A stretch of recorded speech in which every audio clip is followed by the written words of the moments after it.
Hello and welcome back to the Hurling Show. It's a week where again the Munster Hurling Championship put the World Cup in the shade after a thrilling final between Cork and Clare. The Leinster final not quite so good, bit of a dour affair, 18 points apiece. So we're here every Friday, YouTube, Periscope, whatever way you want to follow us, we're here. This week we've got plenty of stuff coming up. We've got videos with Tommy Walsh, Brendan Maher, we've got Rory O'Connor, and in studio as well we've got Dublin captain Chris Crummey. Chris, how are you doing? Hey Shane, how you getting on? Not too bad, not too bad. Have you recovered after that season? It was real rapid fire stuff in Leinster. Yeah, it was brilliant. Like, the new format was excellent. Those games week on week were brilliant, and I suppose we were lucky that we had the break in the middle as well. No, I just loved the new season now. I thought it was brilliant. Great format. And just to say that the Hurling Show is brought to you in association with Boyle Sports, and head to offtheball.com/Boyle Sports for some of the offers there. Chris, you're back into club mode now at the moment. You're also heading away doing a bit of charity work. Can you tell us about that? Yeah, I'm going off to Zambia now in 3 weeks with Owen O'Donnell off the Dublin team as well. A man that we know through one of our hurling managers from a few years ago. He set up a charity, Zamda Ireland, and he's been living over there for the last 4 years, like a retired principal, and we're going over to him to help him build a secondary school over there now in 3 weeks, so really looking forward to that. Okay, and like, is that something that you had interest in doing before, or did it just kind of land at your feet? It's something, I suppose, that I had interest in. We've been thinking of doing for the last 2 or 3 years, and I suppose with the break and probably one of the advantages of having a lot of time off in the summer is that we get the opportunity to do this, so hopefully in the next few years we won't have that time off, and we'll be hurling in the summer. We're going to get into the Munster versus Leinster hurling debate, which is better, and I did a poll on it as well, so the results on that were interesting. But just talk to me about this season for you, because I mean, the expectations from the outside anyway were low for Dublin this season, but a late decision that, you know, Paddy Smith there should have been a foul on Colin Fennelly, and you lost that game against Kilkenny when you were in a winning position. Brilliant performance. You lost late against Wexford, gave a great performance against Galway as well. Like, sum up the season. What are your feelings after it? One of the lads was actually just saying, like, there was a hooter in hurling, and in 70 minutes we were a point up in all those 3 games, but ultimately we lost those games, like, which was very disappointing, and something like we shouldn't have done it. Okay, if it happens once, but it happened 3 times, and it's definitely something we're going to have to really learn from. Closing out games, I suppose. Experience, like, of being in that position, will help. But a lot of people wouldn't have given us much of a chance, and I think we were, like, that first day against Kilkenny, we were 6 or 7 to 1 outsiders to win that game. But like, in terms of our performance, we were reasonably happy with the performance, but at the end of the day it's the result, and we didn't get the result, so it was disappointing. And interestingly, when Pat Gilroy came in, he had no real hurling background. What was it like with Pat, and was there any kind of part of you that was thinking, what's he going to know about hurling? I suppose, like, there is a part of you that thinks that, but like, at the end of the day, he's won in All-Ireland and he has that experience, like, and straight away, like, you could see just his personality and his experience of managing people in business and in football as well, or in sport. So he has that experience, and straight away, like, I think definitely instilled a belief in us and a belief in the management team that we could go far. And it must have been great as well that he said to you, look, I want you as my captain. Yeah, it was a bit of a surprise, but definitely a massive honour for me and my club and my family as well. So it was something that, it was a great honour. I was really happy to get asked. Who was the toughest team you faced in the championship this year? I'd say the toughest team we played, I'd say we won Wexford, because we didn't perform at all that day, and that was probably the team that we struggled with most. Like, we lost that game by a point, but we weren't really. It was only in the last, like, 10 minutes that we got that game back. They were in control of that game for nearly the whole game. So I'd say they're probably the toughest team we played. But then Kilkenny and Galway, I suppose it's a bit of a contrast to playing Wexford and the style of hurling. So they're obviously very, very tough as well. And how tough was the 4 games? Now, like, similar to Clare, you had the 2 weeks of games, then you had a break and 2 weeks again. So that seems like that would have been the best case scenario. Yeah, it definitely was the best case scenario. Like, the games were brilliant, because I think the best thing about the games was actually the training. Like, the training on Tuesday and Thursday was only light recovery, and you actually enjoyed going to the training because you knew it was just going to be maybe a bit of a puck around and a bit of a chat and just really getting recovery for the next weekend. And we were very lucky that we had that break in the middle. So, like, the games were very tough, and to be honest, if we had the 4 games or even 3 weeks in a row, like, that would be extremely tough. But I think the new format's brilliant, and I think just with a bit of tweaking, If they can maybe give you an extra break, or everyone gets the same break period, by extending it a week, I think that would be brilliant for everyone. One of the warriors of the game, Dwyer, announced his retirement during the week as well. Is there any highlight you'd have of him? I suppose just like Ryan, like he's a brilliant player and he's a brilliant man to have in your team when you're going out to battle. But I suppose just his personality is going to be really missed around the dressing room. Like, he has a great personality and he's a great character, and he's a real leader in our dressing room. So he's definitely going to be missed for next year, and probably still come up against him a few times with Croaks yet. So we're not going to see the end of him. Like, no doubt, and that lovely sidestep he has as well. Do you think there'll be, like, in general, you have a very young squad, but do you see any retirements? Anyone else? No. I suppose like, maybe I don't see any more retirements. Like, Conor Keane's probably the oldest on our team, but the way he played this year, like, he was definitely one of our best players, and Alan Lone as well. Like, they're probably the two maybe senior lads on our team, but they're definitely two of our best players. So I think they'd be mad to retire, and hopefully I'll be having a word in the ear that they don't retire and give it another year or two. And just moving on to the Leinster final, they finished Galway 18 points, Kilkenny 18 points. Tommy Walsh spoke with Maher and Trasa and Kelly after the game last week, and here's what he had to say. Will we see more of the same next weekend, or do you think change of venue, change of style of play? No, I'd say it'll be similar enough. The only thing that I'd say will come is, I'd say what our Galway will come, and there will be more, I'd say, up to the aggression levels, up to the, I suppose, in your face type of hurling that they were last year, where they would absolutely go to the ends of the earth to win a ball.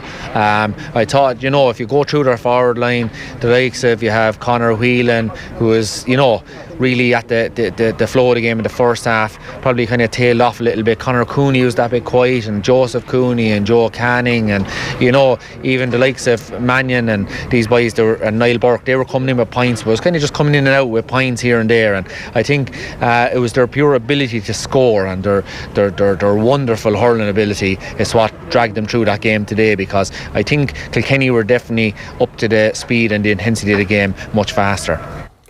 What was your read on that Leinster final? Because everyone went into it assuming that Galway were going to win, especially after how they dismissed Kilkenny in Salt Hill earlier in the year. Yeah, like, to be honest, I think you have to give massive credit to Kilkenny and the way they played. I just thought that both defences, but particularly Kilkenny's defence, were brilliant, and like, they snuffed out the main threats from Galway had. I thought Pork, Walsh and Kilkenny Buckley, like, went to 50-50 balls that went in. There was only going to be one winner last Sunday, and they really set the tone, and I think the rest of the younger lads followed suit. And like, you can never write Kilkenny off. You saw what they did to us, they did it to Wexford. Like, when they were 3 points down with 5 minutes to go, or into injury time, like, you thought, Galway will close this out, but then again they found a way, and they're just so composed in the last few minutes, and they have that ability just to finish out games. Yeah, but why do they have it? Is it because they have a player like TJ Reid, and even Richie Hogan came on and set up one of those scores? I think you have to look at experience. Like, they have the experienced players, and like, at the end of the day, in the last few minutes, it was TJ Reid who got that point, and Richie Hogan who gave that ball across the end of mercy. Like, I think experience of being in that position over and over again, that helps you when it comes down to the last few minutes. And it's just, I think, belief that obviously you have to give Brian Cody massive credit.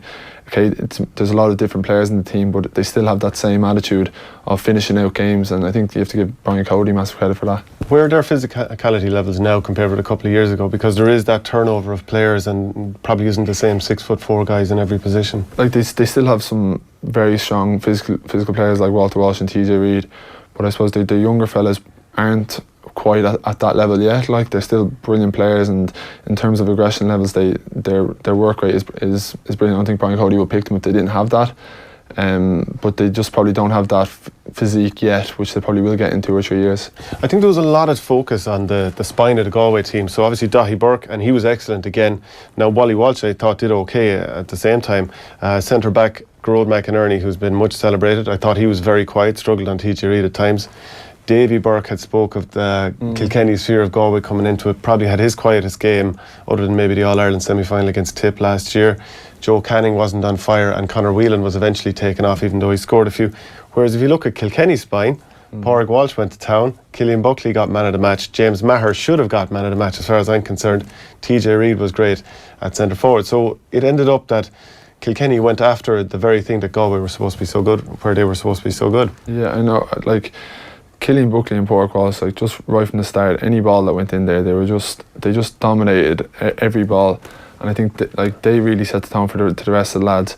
I thought TJ Reid really had probably his best game all year so far, and Walter Walsh, I know people are going on about Daithí Burke, how good he was, but I think Walter Walsh still, when it came down to in the last few minutes, got some critical scores. I think a big thing as well was how they managed, especially in the first half, to quieten Pádraig Mannion. Like, Pádraig Mannion has been a massive player for them, and in my opinion probably their best player and most consistent player all year.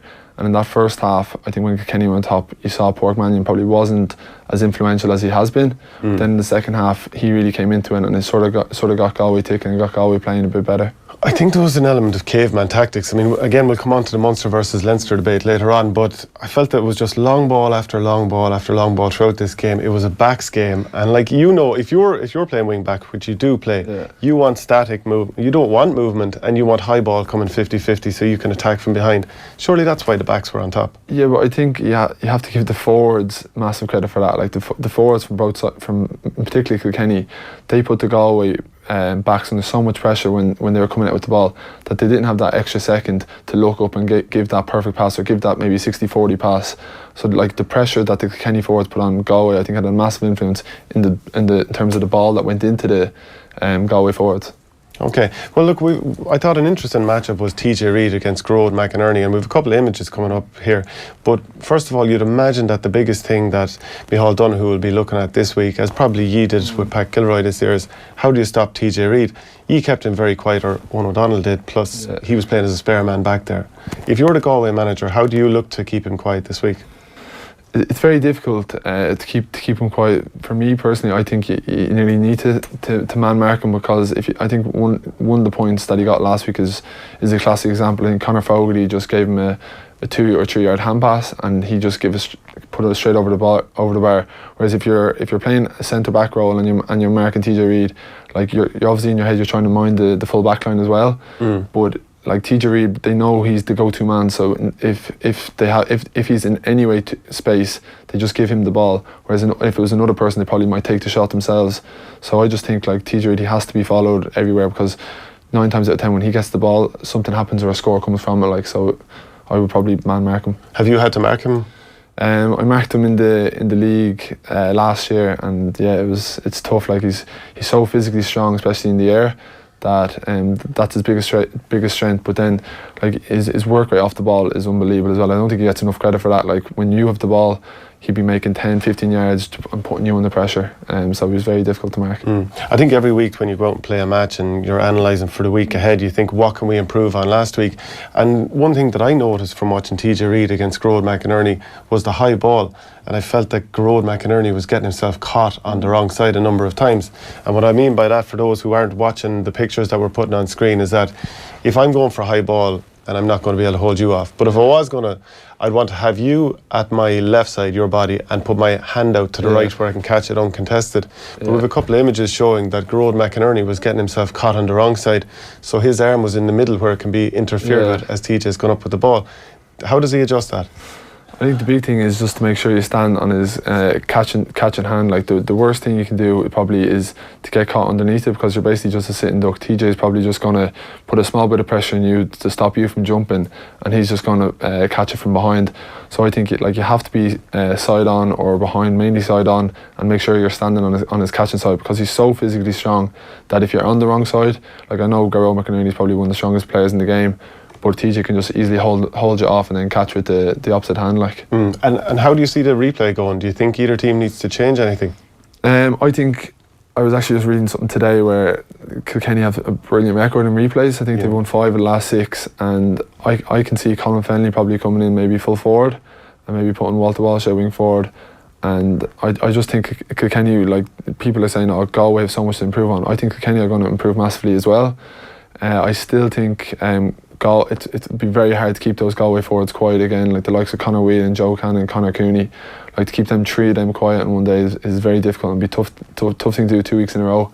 So I just think Galway probably still have more firepower and just get scores that bit easier, and I probably see them just edging it. Yeah, if they play with a bit more variety in their play, like, and mix up the long ball, because you look at the scorers that they have, like Joe Canning, Cathal Mannion, Conor Whelan, the Coonies, Jason Flynn, Niall Burke to come in, who got 4 points the last day. Whereas Kilkenny, from play in this championship in 5 games, TJ Reid has got 7 scores, 2-5. Blanchfield has got 2-2. Wally 1-4. After that, they're struggling for scores, yet they're staying in it. Yeah, like I think the massive thing is TJ Reid's accuracy from place balls.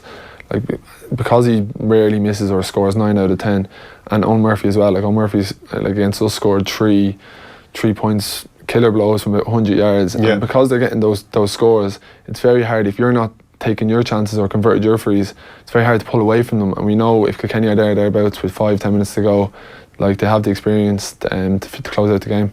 Yeah, and I think like with all the simple errors that Galway were making, they were actually dropping simple balls coming to them. There was, I remember at one stage, Dahi Burke and possibly Grode McInerney bumped into each other. Pádraig Mannions. I just don't think Galway can play as bad again. So I'd be going for Galway as well myself. Cork played, obviously won their retained their Munster title last weekend with a 224-319 win over Clare. Cork boss John Meyler joined Joe Malloy on Off the Ball on Monday evening after the title win, and he spoke about playing with more physicality for the remainder of the championship. You focus on your strengths and you look at the strengths and weaknesses of Galway or Kilkenny. You know what those teams are. So you have to look at that. The minute you know who you're playing, then you really have to tailor your training to meet the requirements of the opposition. So, the Galway are extremely skillful players. Everyone said they're all big men, but Joe Canning and Conor Whelan and those, they're super skilled players as well. They're super stick, like TJ Reid, those guys in Kilkenny. They're physical players. They're strong, but they're also extremely skillful. And Cork players are probably not as physical, but we've one or two, Damien, Colin Spillane, Joycey, Bill Cooper, and that they're extremely physical players. They're extremely strong with the skill and speed of Fitzgibbon, Kingston, and those, and but look, you have to meet the opposition, whatever comes in front of you, and we look forward to that in 4 weeks' time. Yeah, I'm sure whoever you meet will be a great game. I guess I should have maybe rephrased the question as: do you try and take them on physically? Is that or do you try and almost go around them? That's kind of the other way of putting it. I was told myself years ago not to take on a certain player from Kilkenny. Years ago, Frank Cummins, and he was a giant of a man, and somebody said to me that you should go around him rather than through him, because he'd kill you if you try to go through. He'd kill you. So you have to think, and you have to be cute, and you have to be smart about the opposition that you're playing and how you're going to beat them. Did you try go round him? Did you try go round him, or did you try go through him? No, I didn't go near him. If Frank caught me in those days, he'd kill you. So some of these guys, you stay well away. You run around. Yeah, no doubt. Chris, I presume you try to physically intimidate players, seeing as you're 6'20" or whatever you are. Yeah, I was just saying there, like, a very bad record against Cork. Maybe I should probably be less physical against Cork, because I got two red cards last time we played them. But it's probably just a different style of hurling they play, because they're probably not as physically dominant as other teams or have this physique. They rely a lot on their movement and speed. In terms of their forward line, like, they've probably Seamus Handy and Conor Hanlon, probably the two big ball winners, but a lot of the other lads will be light, fast players, so they just rely a lot on their movement. Like, people always talk about Dublin's physicality. Do you think sometimes that people are talking down on Dublin hurling when they suggest that they're manufactured hurlers and don't give you credit for the skill levels? It's probably not a phrase that we like to. It must piss you off. Yeah, it does, but I think at the end of the day, like, you're not gonna make it. You look at Galway, even, they're not gonna make it if you're just a big physical player. Like, I think there's a hurler in the country who's 6'4", 6'5", that is only there because he's that size. It's hurling at the end of the day, and you're gonna need the skill levels. You'll be found out very quickly if your skill levels aren't at the required level. Talk to me about Cork then. Do you think that they're an All-Ireland contender now? Definitely, like, they're only 2 games away from winning All-Ireland. They have to be All-Ireland contenders. I think the big thing with them, like, when you watch Cork play, generally it's a shootout, isn't it? Like, their forwards they're class forwards who are just so accurate and deadly in front of goals. It'd be interesting if they do play a Kilkenny or Galway, because it's such a contrast in styles, and Kilkenny and Galway are so physical, in terms of will they just make it a shootout, or will they just physically dominate them? But definitely, like, their forwards are so good, and they seem to, their full back line I think Sean O'Donoghue and Colin Spillane have been great find. I know Sean O'Donoghue this year came in and he's been a great find for them, and they seem to have a bit more of a settled defence, which is excellent because they always have those forwards that are going to score.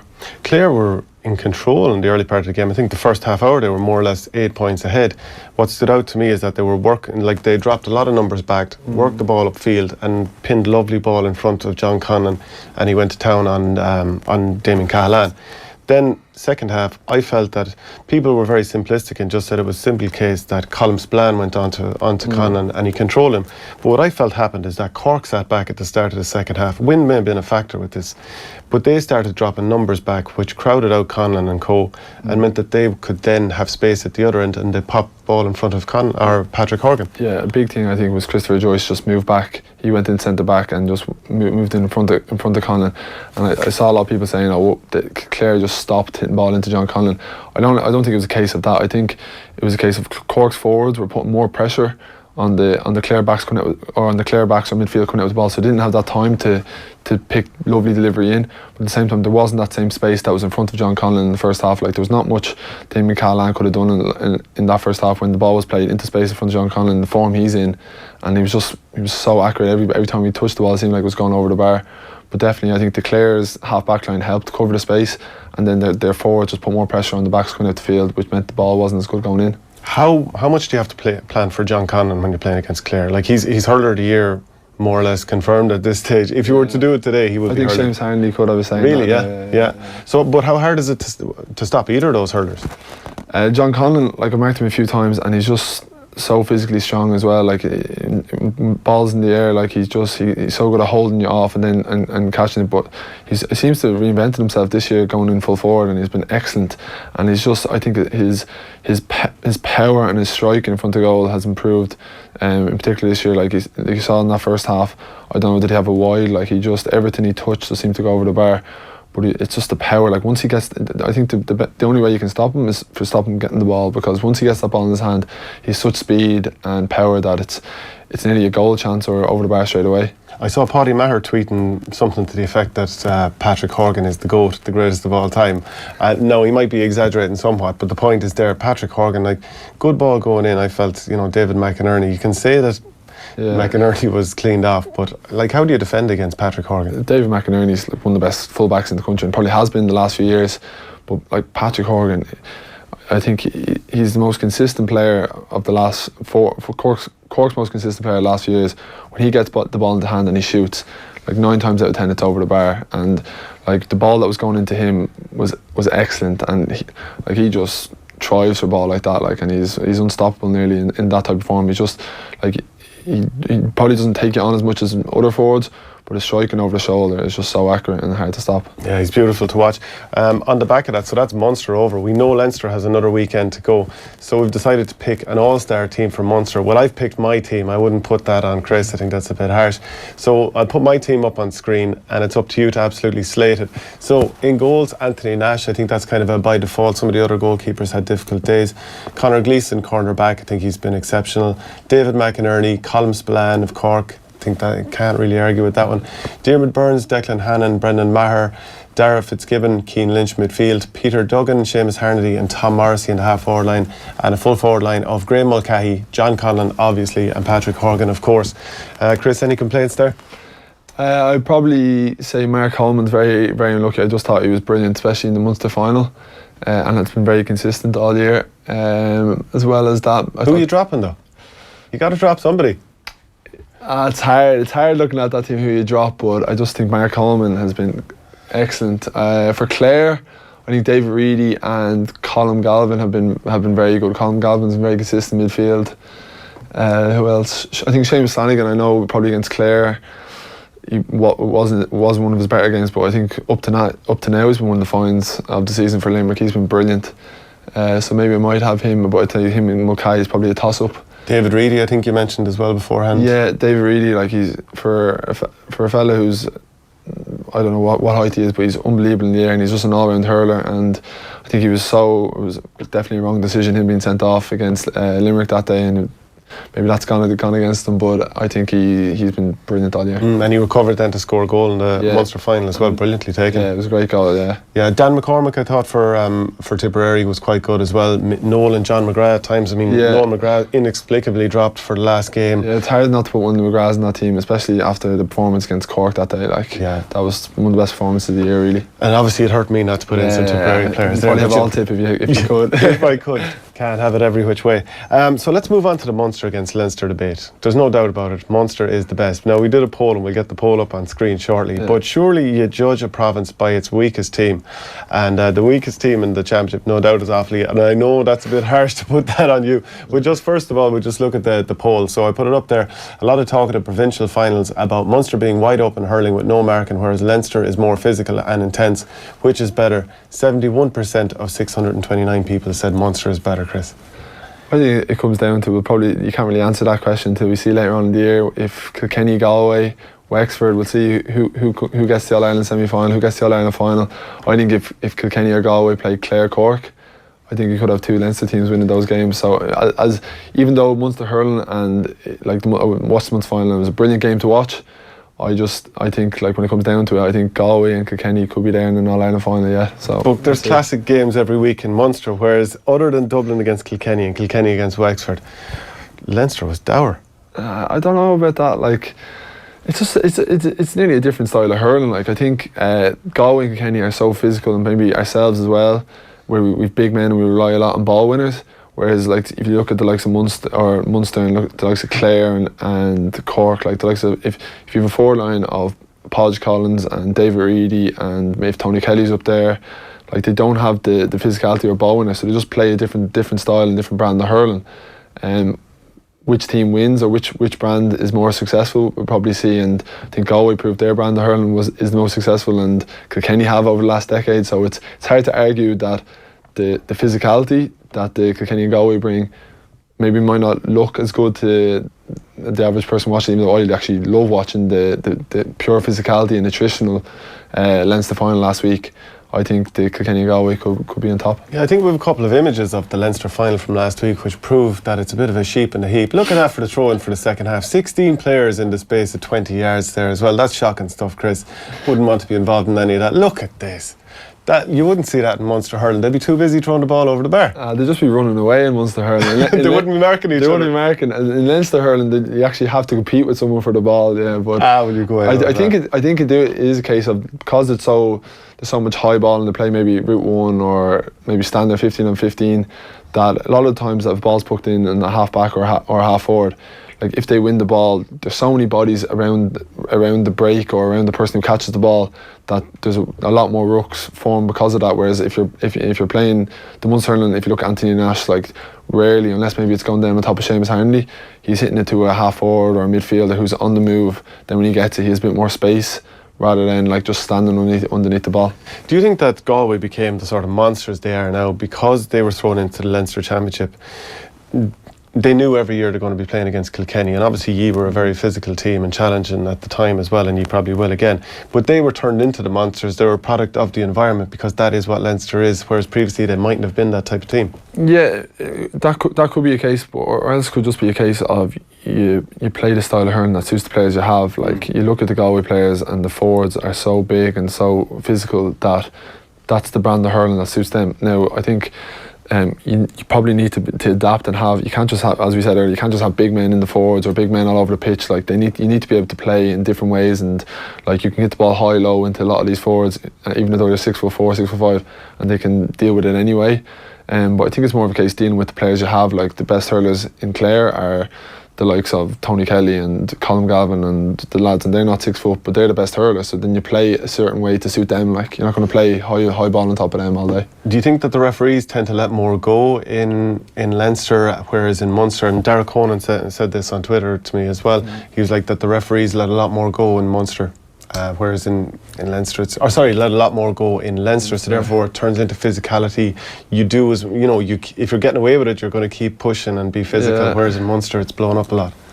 I don't know. It's hard to know. I think every referee is different, and maybe referees it's slightly different, and it can be a bit frustrating as a player some days when you go out and referees might be told, okay, watch the loose arm this week, or watch steps, or watch maybe that thrown for a hand pass, and that gets blown. So I think it just comes down to the referee more than anything. Like, and if they can let the game go as much as often, I think that's the way to go, really. Like, just the final word on Munster then. Munster, any team can win Munster, and the best team in Leinster is possibly from Connacht, and the worst team wouldn't win a game in Munster as well. Which is I suppose if you're going through the worst team in Munster, you probably go Kerry. So right, okay, fair enough. You might have me there. Yeah. You might have me there. So I spoke with Rory O'Connor, who plays with Wexford this weekend. They're back out in the preliminary quarter-finals. But I spoke with him last weekend at the launch of the Board Gosh Under-21 Championship at the Token Arcade. Rory, first things first, coming from your background, you had a dad who won an All-Ireland, uncle won an All-Ireland as well, John and George. Like, did you grow up just constantly hearing about what great players they are, and that's what you had to live up to? Yeah, I suppose at my age, going tagging along to the matches, you know, you'd be bumping into fellas that'd be wanting to talk to them, and then you're listening on conversations and you're hearing, you know, lads talking to them about all these wins, but they're near 60 now, unfortunately. They're getting old, and it's time, unfortunately, to move on, maybe, and hopefully we can you know, give something for young lads in Wexford to talk about, rather than revert back to 96, because that's it's a long time ago. And you weren't even born at the time, I presume? No, I was 98, so I wasn't born at all. The eldest Jack was I don't know, Jack was 2 years of age, so yeah, I have no recollection, only looking at old videos of it and the celebrations and all this. Even looking at it once or twice, you know, give you goosebumps of what it would be like to win one. And did you hear all the mad stories about the celebrations they had, or was that kept away from you? They're starting to be released slowly now since they've got older. Yeah, sure. You know, coming down on the bus and going to each you know, town, starting in Gorey and then down to Enniscorthy, and you know, the supporters, you know, pushing the bus and everything like this, and it's just crazy scenes. I know Wexford would be on lockdown if we did ever win one. So, what's it like having a brother involved as well? Like, is that add to the routine? You both hop in the car together and go there, or do you go separately? Well, yeah, sure. For the league, I was in college. He was working in Dublin, so we'd come home Friday evening, and Saturday we'd do our own thing. We'd tip around, and then Sunday morning, sure, we're on the same. The mother would have us on the same routine. She'd, you know, breakfast ready, then dinner at dinner time, and then send us off in the car into Wexford Park. Or then if we were away again, we'd hit the bus together. So yeah, we're both on the same page, same mentality. So it's handy to have, you know, him there. So we both are on. You know, he'd have us. Both of us would have each other ready in that sense. You know. Talk to me about your first big game last year. It'd have to be that Waterford game in the All-Ireland quarter-final.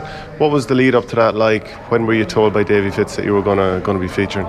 Yeah, so it was. I scraped onto the Leinster final panel 26.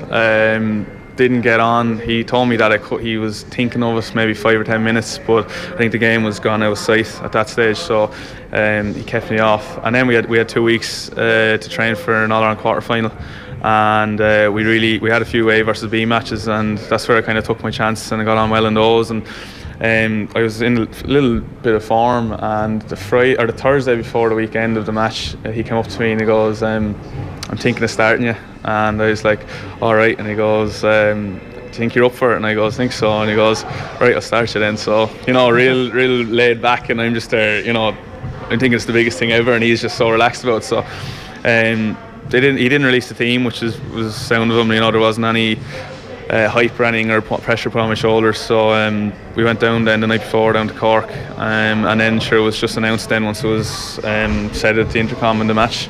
And you know, once you get out on the pitch, obviously you're nervous, and you know, it was the first big crowd I've ever played. I think there was 40,000 there, and once you're on the pitch, there's just another game of hurling, and you know, embrace it. And he told me to enjoy it as much as I could, and I did. So you were probably the only man to keep it into Jamie Barron last year as well. Did that give you a lot of confidence going forward?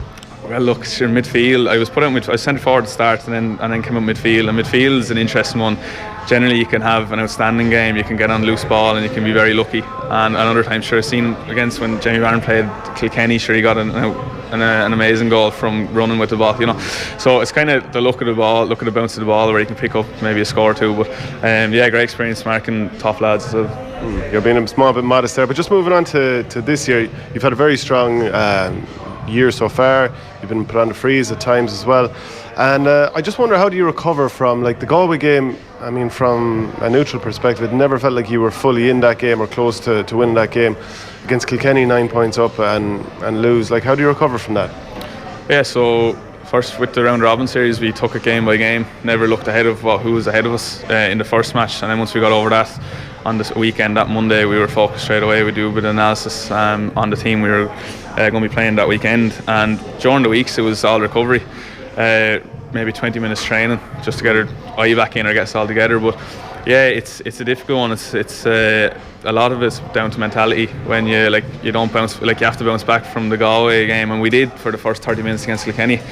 I'm not sure the Galway match we were raring to go, but we were just very flat. Like, Galway scored 1-2 in the first 5 minutes. We clawed it back, and next thing they scored the first 2 or 3 points at the start of the second half. So those little fine margins, if you don't get a good start, you're always going to be trailing. So then the Kilkenny game, we're still kicking ourselves. 9 points up in the first half, we were hurling over skin, and then the second half it just seemed to, we kind of went away from our game plan a little bit and went straight down the middle rather than playing the wings. And in the second half, they had got about 7 points. Next thing, there's only about 10 minutes left. The game slipped from us. So we're certainly going to learn from it. If we can piece two halves together like we did in the first half, and shoulders, we're going to be, put it up to whoever we meet now next in the championship. Will you be watching the Joe McDonagh final this weekend just to scope out the opposition? I'm not sure. We're training Sunday morning. If it's not televised, I'll watch it, but I'm not sure if we'll be let go have a look, and I'm sure Dave will leave that to him. He'll have a sight for it. So that's Carlow and Westmeath. Also that day is Galway and Kilkenny in the Leinster final. Is there any similarities between the two teams? Any differences? And how do you see this game going? Well, obviously Galway are down the line now a couple of years. Was it 2012 they won their first Leinster final against Kilkenny, and that was more or less the same team. 3 lads maybe gone off and 3 new lads after coming in. So it's 4 years on, and now they've won their first All-Ireland, and now they're really trying to mirror maybe the Kilkenny team, the great Kilkenny team that's won in the last couple of years. But Kilkenny are kind of similar to ourselves. We're coming, a lot of young lads coming in. So, but I wouldn't write Kilkenny off. I think a lot of people are. I think they'll give Galway a real battle, and you never know, it could actually go their way. I presume hurling dominates most of your life in between college or whatever. What do you do with your spare time other than hurling? Spare time other than hurling, Jesus. Playing video games here? Yeah, playing video games. Well, sure, I'm working at the moment Monday to Friday, so weekends generally it's like training, and then if you're not training with this heat, you're relaxing on the couch. But chilling, beach now, down Wexford, Rosslare, in this heat is deadly. But at the moment, summer, if you're in the middle of the championship, it's either you're hurling or you're relaxing. You're recovering. Best of luck with the rest of the season. Thanks very much, Shane. Cheers. Yeah, Chris, you'd imagine that Wexford are going to beat Westmeath this weekend. Yeah, I do expect Wexford to come through, but I think it's going to be a lot closer than people think. Cusick Park's a very tough place to go. I don't know the dimensions of the pitch now, but it just seems like it's really, really small and tight. Maybe it's because the crowd are so close to the pitch, and probably would be a massive Westmeath crowd there. I just think it's going to be hard for Westmeath. Really the mental aspect of losing, there's obviously going to be a big disappointment there from last weekend, and it's only a week turnaround. Whereas Wexford, they're very disappointed against Kilkenny, but they had that 3-4 week break to maybe take a few days off and then come back and really go at it again. But like Westmeath, they have some brilliant players. Like I played Railway Cup with Tommy Doyle and Angus Clark. They're about my age, and they're about brilliant hurlers. And Owen Price, I think he scored 5 or 6 points. Like, he's a class hurler that those lads will make nearly any team in the country. I think last weekend Derek McNicholas, I was at their game against the Joe McDonagh final, which Carlow won. Like, Westmeath had won 4 weeks in a row, and then now they've lost to Carlow twice in a row, so confidence might be a little bit hit. But there was one score at one stage from, I think it was Derek McNicholas. On the sideline, I saw that. So it was funny, he was soloing along, he was about to strike. One of the Carlow players' hurleys had fallen out of his hand, and it ended up hooking McNicholas as he was striking, even though it wasn't being held by anyone. He got it over a ruck and threw it over from 65 on the sideline. Unbelievable as well. So Rory O'Connor was playing during the week as well for the under-21s against Galway. Massive disappointment as well, but he'd be up there among some of the better players in the country, wouldn't he? Absolutely. Like, I don't know, I think is he only 19, 20, but like his performances this year have been like a player who's been playing in the county hurling for the last 10 years, like against us. he really came into it in the last 5 minutes when Wexford needed him, and he's definitely a massive leader for them already at such a young age, and it's only better he's getting. So like he's definitely up there, one of the best hurlers in the country at the moment. Do you see Wexford as an All-Ireland contender this year? I mean, the next game would be Clare, assuming they win this weekend. Yeah, assuming they win this weekend. Like, I think Clare, the Davy Fitz factor, like he's going to know an awful lot about Clare and maybe how to counteract their hurling. So like I actually think Wexford will beat Clare and they'll come through that. And then it's a semi-final against possibly maybe Cork, or I don't know how it works out, but against Cork. Like, then you're in Croke Park. I think Croke Park will suit Wexford. And like if Lee Chin and Conor McDonald, if they perform with Rory O'Connor, like it's a very good forward line, and I think they still could have a say in the championship. Yeah. Now, we did plan to have a Joe McDonough 15 done out for today, but our guest, he was ill, unfortunately. We couldn't do it. We'll hope to do it again maybe next week when we do the Leinster All-Star team as well. The other preliminary quarter-final this weekend is Carlow against Limerick. I thought it was interesting watching Carlow last weekend. They had James Doyle and Chris Nolan isolated inside, and they looked quite dangerous up there. What's your thoughts on this game? I suppose like Limerick can't be as bad as they were against Clare when they lost by 11 points. Yeah, I think Limerick were just really flat that day. Like they've probably been the most consistent team nearly all year. Like they've been brilliant, and we played them in 1B and they were flying it. They were excellent in the first 3 games in the championship. I just think that was just an off day, and it's the third week in a row thing. Yeah, I don't know about the third week in a row. I don't read too much into that. I think that there's a lot made about that, and when probably it shouldn't be. It's nearly just the mental aspect, like more so than physical. Like if you play a match on a Sunday and you have a week break, like it's not really till maybe the Wednesday or the Thursday that you're thinking about the next game. You're sort of, especially if you lose, you're sort of dwelling on what I should have done in the game beforehand. But I think the break now, the 3-4 weeks that Limerick and Wexford have had off, is really going to stand to them. Like, especially coming into if they do get through these 2 games coming into the quarter-final. But Carlow have had a brilliant year. Like, they're getting promoted from into 1B and winning the Christie Ring, so they're going to be full of confidence as well. Yeah. So, and they're the inaugural Joe McDonough winners. Do you think that like Kildare won the Christie Ring, and then a week later they're out in that promotion relegation against Antrim as well? Really harsh. Do you think it's harsh on Carlow that they don't get a bit of time to savour that victory? Yeah, I don't think that's fair or right at all. Like, I think they definitely should have, especially the team that they're playing in the next game. When they have a 3 or 4 week break, and then to go a week later, it's tough now. If Limerick and Wexford had played last week as well, and they both at the same time, then you can understand it. But like, I think a 2 week break minimum should have been afforded to Carlow and Westmeath. Were you on that Dublin team that lost to Carlow at under 21 level a few years ago? I was, unfortunately. Yeah, there was. How did you go? Not great, and like even this year I was down at the 21s against Carlow. Now I think Dublin won well, but they've some brilliant players like that, like Chris Nolan, who was excellent that day, and he's a very good hurler. Yeah, and do you like the idea that Offaly are going down directly into the Joe McDonough and Carlow going up, or what would you like to see as the setup? To be honest, I think, like, I don't know what Carlow or Westmeath or the winners of John McDonough agree, but I think Offaly, because they finished last, like maybe they should be afforded maybe a playoff against the winners of the John McDonough. If Carlow or Westmeath are good enough to play in the Leinster Championship, maybe they should have to play Offaly and give a chance. But then I don't know, is that fair on maybe the winners of the John McDonough as well? Like, so it is a tough one. So Limerick, do you think that they're different from last year? They're a different animal. Like, I do think that every team this year has probably not been at their best in at least one game. Maybe that Clare game was an aberration. Are they different from last year? Definitely, yeah. I think like the second year under John Kiley, like they improved so much, and like the way they played in the league, in nearly every game, they really show consistency that they hadn't had. And I think they just have more of a settled team, and they found the new players, and say those lads that were on those All-Ireland under-21 teams, they're just a bit older and a bit more experienced at this level, and yeah, they seem to have a very settled team, and like they probably have maybe a bit of an advantage if they can get through this weekend of playing the losers of Galway and Kilkenny, because that's going to be obviously a major disappointment for Galway and Kilkenny, and that's only a week break, and as we said, like the mental, they'll always be very disappointed, and then they have to turn that around in such a short space of time. So Limerick might have an edge against one of those teams in the quarter final. Now we've got a video coming up with Tommy Walsh and Brendan Maher just talking about a few different topics in hurling at the moment. But just, Chris, before we say goodbye to you, who do you see winning the All-Ireland this year? I think it's hard to look past Galway, to be honest with you. I know that's probably the easy option, but like if you, in terms of players and experience, like to have the sort of win the All-Ireland last year off their back, so I think they're going to be very tough to beat. Even after Kilkenny showing that they're human last weekend?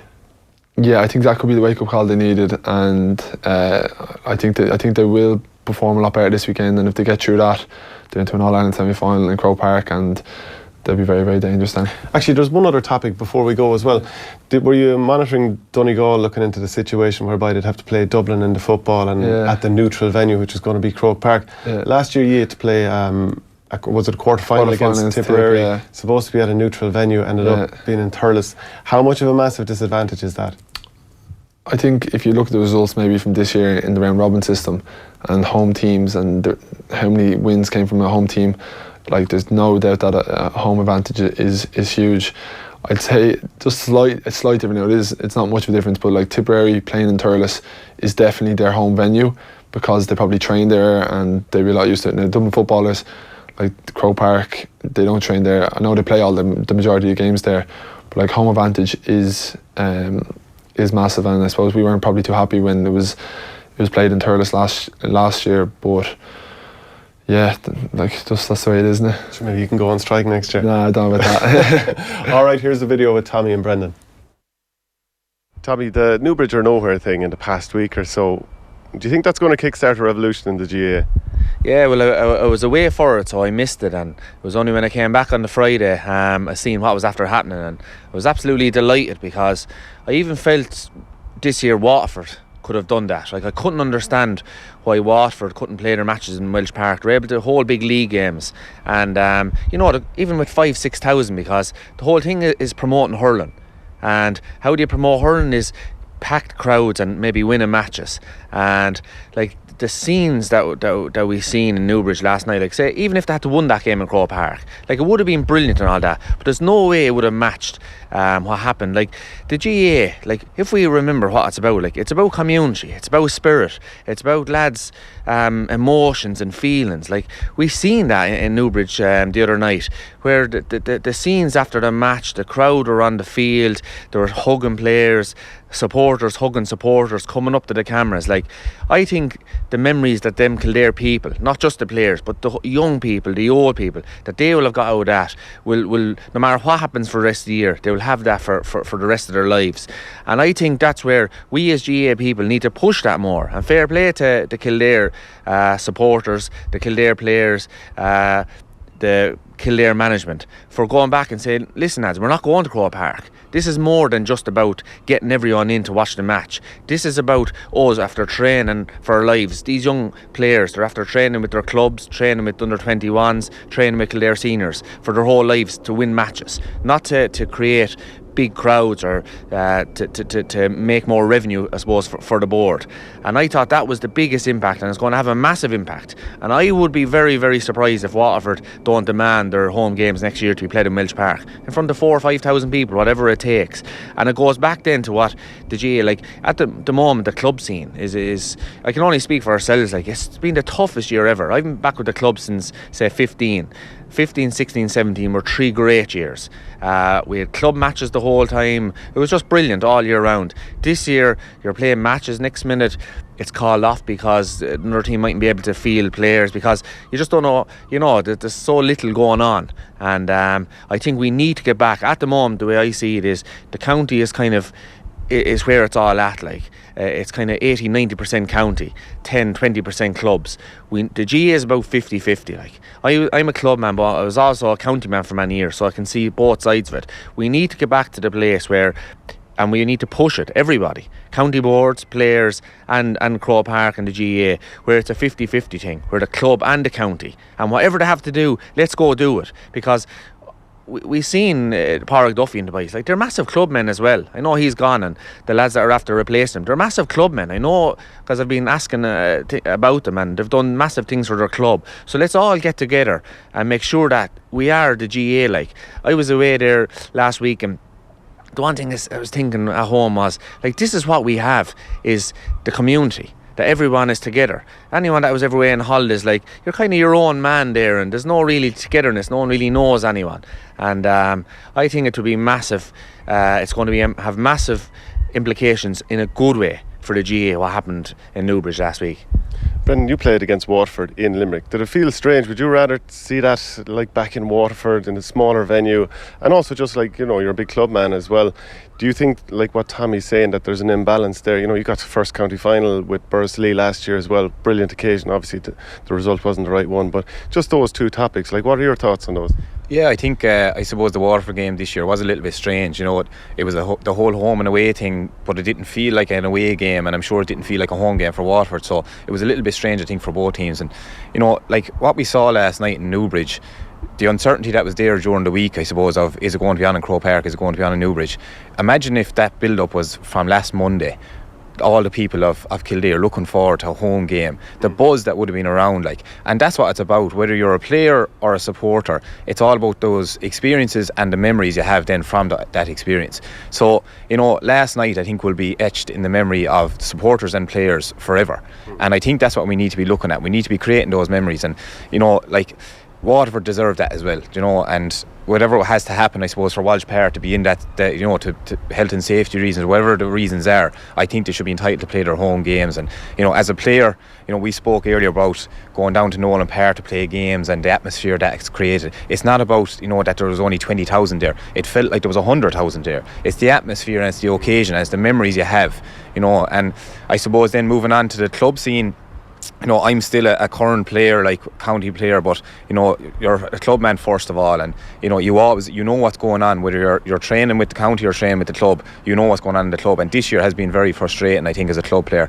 In Tipperary, we're out of the championship, but we're still not going to be playing club games until August, or maybe even late August, with the 21s now making the semi-final. So it's very, very frustrating with the weather we're having now, and the next few weeks, July, there's going to be no championship games, you know, and it could be towards the end of August before we have a championship game. Like, that's just that's a shame, like, for that to happen. So hopefully the thing can be tweaked a little bit and we can get it right and get that balance right, I think, between club and county. Yeah, even in Dublin, like, we played 2 games in April, and then it's 4.5 months, it's late September before we get going for the third group game, so it's feels like a bit of a joke. Are there any like, for the referees this year, you think that's a bit of an issue in the GA at the moment? Can you explain why? Yeah, I suppose, you know, there's been a lot of people maybe having different opinions on officials and referees this year, and I think it's very harsh because they're being put under a lot of pressure. And you know, the inter-county games, you know, there's huge pressure on everyone, and obviously, you know, referees are going out. They're not going out they don't want to be the talk of, you know, a controversial decision. Like, they want to go out and they want to do the best that they can be, just like players. And I think that, you know, with all the changes in rules and with all this talk of different things in hurling, I suppose it's a lot about face guard and the head and all of this, and I just think the referees are being put under so much pressure to not miss something, that, you know, they're making decisions then and they're probably doubting themselves, like, I could get in a bit of heat for this, or, you know, I just think that maybe there needs to be a little bit of a pullback and try and trust the person that's in there and give them the confidence, just like you would in a player, like, give them the confidence to go out and make those decisions and not be putting them under so much pressure. What do you think of that, Tommy, as well? Obviously, I'd say in the background you're possibly thinking of that, you know, there's been helmet pulls, and then there was the Jason Ford ghost goal as well, and the focus on the umpire. Where are you at with this situation? Yeah, well, I'd like if the referees, see, it's so hard for referees now with cameras. There's so many different cameras going around the grounds that everyone is being highlighted that night, but a referee can't see all them angles at slow motion and that. So how is he supposed to pick up that when he's trying to watch absolutely everything? So I think there should be more, maybe, talks and that with players and that, just to see, like, right, this is what we're pulling up on, right? But like, 2 instances that really I felt they kind of hurt me as regards the players. Mickey Cahill sending off, and last year Damien Cahillans. What they were was, like, hurling is such a fast game, right? So you commit to a tackle. So them 2 boys committed to 2 tackles, right? And it was just a speed. One little sidestep one way then, and suddenly it looks terrible.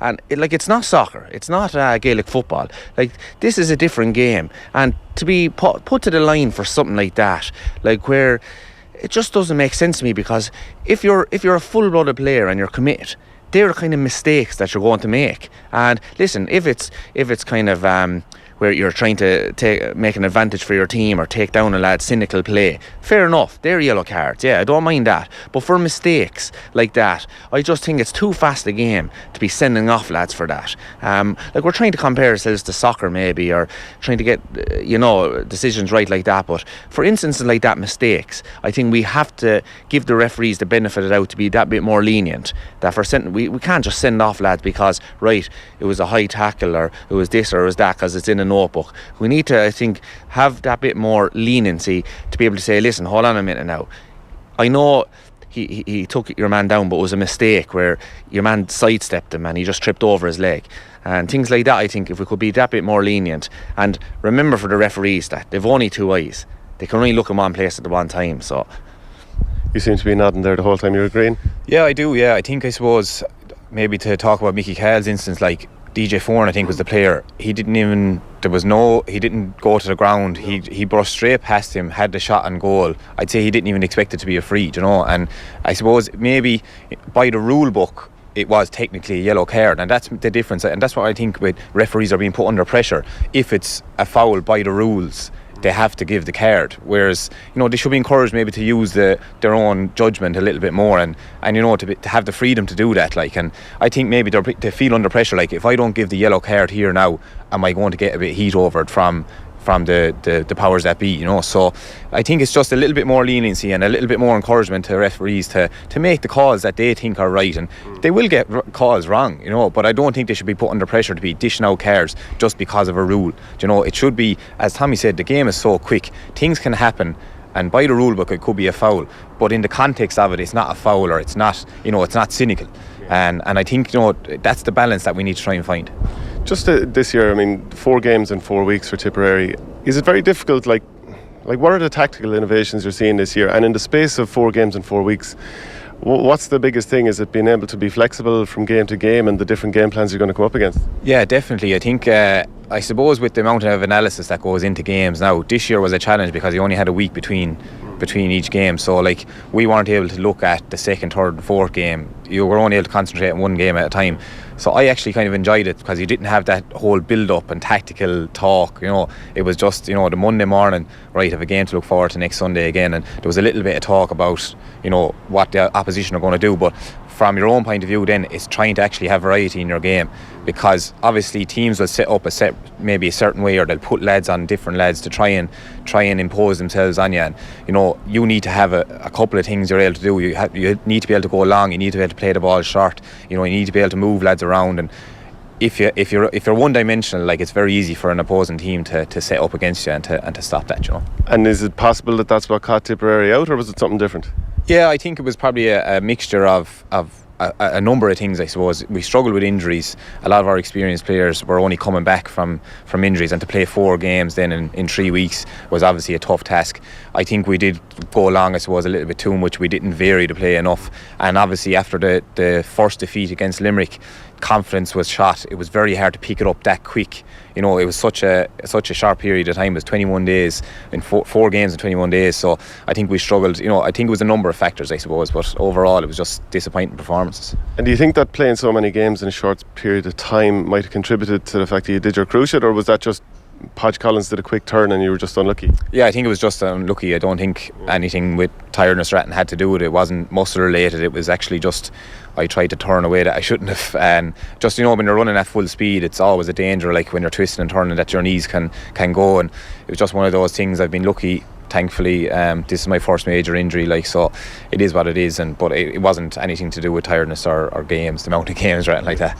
Just one final question, Tommy, for yourself, the tactical innovations, anything you're seeing this year? Yeah, I think it's after we had teams that were predominantly short game, then we had the Kilkenny, Tipperary's, Galways were long game. I think it's after moving on now, where you just, as Brendan said, you have to be unpredictable, you have to vary the play, because there's so much analysis going on that if you play in one particular play, guys are going to look at videos all week long, and it's gone so professional now. They will have guys to do that, and they'll say, right, this is the way this team play, so let's watch it, and then you have them nullified. So I think you just have to be unpredictable, and I seen that myself in my last year or two playing hurling, where it was all about heads up hurling, where you had to train the team to think on their feet, that you don't just go around like, for 12 years I just got the ball and drove it as far as I could. So you wouldn't get away with that anymore, so you have to be able to do both. So I think that's where it's gone, and it's difficult, it's very difficult to do, and I think that's just the way you have to be able to. I think we see it with Clare this year, like they were so short, puck outs were short, and they're passing around the ball in their back line, and like you're in the opposing team's danger area where they can score if it breaks down. And we know hurling, even if you have the best skill in the world, is all it takes is a lad to come in with a hurl and put you off and the ball is gone, and next minute they score a goal or a point. So I think we see it with Clare this year, they're hitting the ball that bit more longer, and they're they're varying it now, in fairness, and they've big guys up there to win it, and I think it's proven they're winning tight matches, maybe matches they shouldn't be winning. All right, lads, thanks. Okay, thanks, Shane. So that's the thoughts of Tommy Walsh and Brendan Maher. I'm joined now by Leon Blanche of Boyle Sports now. How are you doing, Leon? I'm doing very well, Shane.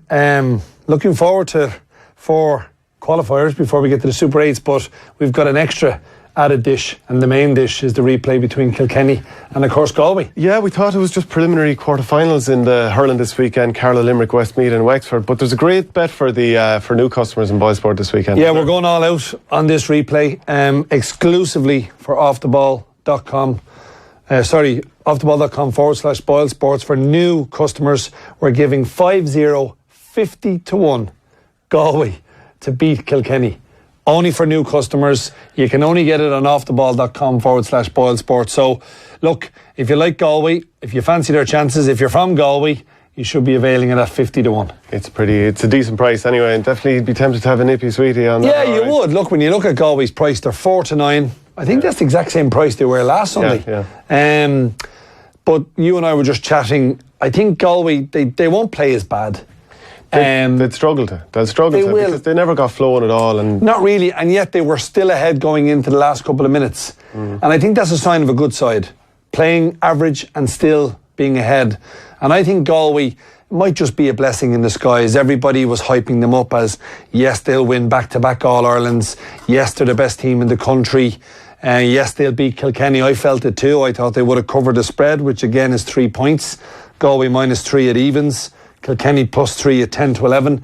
But I think the venue, I think the week, in reflection of how bad they played last Sunday at HQ at Croke Park, I think it all points to a Galway victory. What's the over-under here? Because last week there was only 36... the overall scoring, because last week there was only 36 points. Yeah, I mean, it's 46.5 this week. It seems a bit high. It does to me as well. I think you'd have to be going under at 10 to 11. Even if they were to knock on an extra 5, 6, 7 points from last week, you'd still be under 46.5. So I'm going to go the under 46.5. I think Kilkenny will want to start strong. They'll want to put a little seed of doubt in Galway's mind, but I just look at Galway. I think, as I said, this could be a wake-up call. They'll go to a neutral venue down in Munster to play the Leinster final, but I think it'll suit Galway. Should be a good crowd. I fully expect Galway to win at 4 to 9, but I think they'll even be better, and I think -3 at even money. And I'm looking at the likes of, you're looking at who's going to score the first goal. So the players that are leading the betting, Cooney and TJ, are level at 6 to 1. Conor Whelan at 7 to 1. My old friend Joe Canning, I'm just looking at him and wondering, will he get more involved further up the field? Right. Okay. I don't know, will he or won't he? Well, he's probably going to stay at centre forward as well, just because they want a bit more pace or maybe ball winner inside. Yeah. And so he might float from centre forward. So yeah, he might. Last week he had that chance, didn't he, Shane, when he tried to pass it? He tried to force it. Yeah. I think he should go himself. Yeah. I'm going to stick a few above myself. I think 8 to 1, 15 to 2 for Canning for first goal.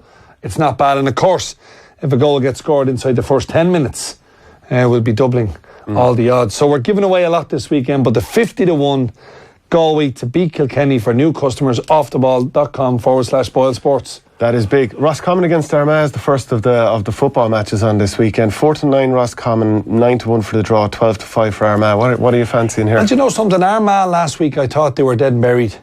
I thought against Clare, who are an up-and-coming side, they barely missed out on promotion from Division 2.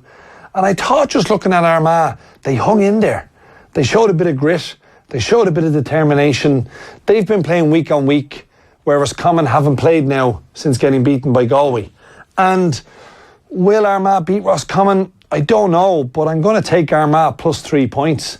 I think that's a decent bet. I'm going to take Armagh plus 3 at 10 to 11. I just feel they're coming in with a lot of confidence. The geezer, he doesn't get an awful lot of credit for the job he's doing up at Armagh, but I think he's doing very well for what he has at his disposal. And I think Armagh will put it up to the Rossies. Don't know whether they can get over the line, Shane, but I think plus 3 at 10 to 11, that's where I'd be going in the first of the qualifiers we're talking about. Tyrone against Cork. I mean, Tyrone have played many games back-to-back in the last several weeks now, but can they beat Cork? Cork were pathetic, really, in the Munster final against Kerry. Yeah, can they pick it up? Well, they were bad. Tyrone are 3-1 on favourites. Short enough. I thought Cavan missed the beat last week. I thought that 10 minutes just before half-time when they tried to go ultra-defensive and Tyrone were able to pick them out. When Cavan attacked them in the second half, they exposed the weaknesses of the Tyrone defence. It's not very strong. Now Cork, as you rightly say, they're 16-5 to win the game. They've got to show a lot more than what they showed in the Munster final. They're only getting 3 points at 11-10. It's not a lot. When you look at Roscommon at 4-9, Armagh getting 3 points. When you look at Tyrone at 1-3, Cork are only getting 3. I'd be looking at Cork plus 4 or plus 5 if I was thinking they could get under the spread. I think Tyrone will get into the Super 8s. And of course that means they'll be in with Donegal and Dublin. Which would make for a great Super 8 pool. Kildare against Fermanagh. Kildare last week delivered out of nowhere. Yeah. We wondered after the Newbridge or nowhere, could they back it up? And they did, and they knocked out Mayo. So are they going to keep it going against Fermanagh? Well, I think, Shane, there was no fluke in last Saturday night. They really rose to the occasion. All the talk in the media was about the venue during the week. But to be fair, the manager and his players, they really put it together. Now, they're coming in as clear favourites at 4-11 against a Fermanagh side who were dismantled really in the Ulster final. I was expecting a bit more from Fermanagh. I thought they would have been able to keep it tight against Donegal, but Donegal exposed serious weaknesses in that Fermanagh team. Now, Kildare are not at the same standard as Donegal. I think we'll agree with that. Even though they beat Mayo, it was a huge day for Kildare. But their favourite, 4-11, they're up against a Fermanagh team that, again, is similar to Cork. Need to pick themselves up, need to show something. Like, you must remember, this is a chance to get into the Super 8s. So it's a massive, massive game. I think Kildare will win. Will they cover -3 at evens? It's a very... If they play like they did last week, they can. I think so too, and I think that could be the springboard for Kildare football. They need this. Kildare football needs a team that has something to show their fans, and I think Kildare -3. I'm going to stick with the Lily Whites, -3 at evens. And then the final game as well, Monaghan against Laois. Surely it's got to be Monaghan here. Yeah, you'd fancy Monaghan. They're the shortest price favourite out of all the qualifiers in terms of being 6-1 on. McManus has been well supported at 5-1 to score the first goal. However, I was at Croke Park and I watched the first half intensely to see how much Laois put into it, and they put absolutely everything into it against Dublin. You can say the Dubs weren't great, or you can give Laois a bit of credit and say that they performed really well. Now, they're getting a 6-point head start against Monaghan. That's a lot. It is a lot. And I think Laois +6. I'm not saying Laois will beat Monaghan. I think Monaghan will go through, but I think +6 at 5-6 is where I'm going to go in the last qualifier. I think Laois are good enough with a 6-point head start of coming under the spread. I fully fancy Monaghan to go through. Kildare will go through. I think Tyrone will just scrape by. And I think Roscommon will also scrape by. Thanks for that, Leon. And don't worry, you can go and get more prices at offtheball.com/boilsports. We're going to have reporters all around the grounds throughout the weekend. We've Anthony Moyles and David McIntyre at Armagh against Roscommon and Cork against Tyrone. We've Maura Trassini Kellig at Kildare versus Fermanagh. And then on Sunday at Galway Kilkenny, we have Tommy Walsh, and at Laois Monaghan, we have Oisin Langan as well. So that's all from the Hurling Show next week. Whether you're getting us on YouTube, YouTube, Twitter, Periscope, wherever it is, we'll see you again next week.